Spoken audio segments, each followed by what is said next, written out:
ඊයේ රාත්‍රියේ නාවුන ආරණ්‍ය සේනාසනයේ මැද කන්දේ වැඩ ඉන්න ස්වාමීන් වහන්සේලා හත්නමක් අපවත් වී වදාළා.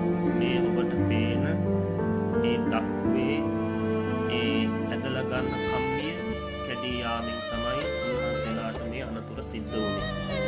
පින්වත්නි බලන්න ජීවිතයක තියෙන අනිශ්චිතතාවය මොන මොහොතේද කියලා නැහැ. ඕනම මොහොතක අපව මරණයටපත් වෙන්න පුළුවන්. තථාගත සම්මා සම්බුදුරජාණන් වහන්සේ දේශනා කරන්නේ නැගෙනහිරින් පායන හිරු මඩල බස්නාහිරින් බැහැලා යන්න වගේ තන අගරැඳි පිළිබිදක් වගේ අපේ ජීවිතය වහවහාම මරණයටයි ලං වෙන්නේ. මරන්න යන ගව දෙනක් තබන පියවරක් පාසාම මරණයට කිට්ටු වෙනවා වගේ අපේ ජීවිතෙත් මරණයට කිට්ටු වෙනවා.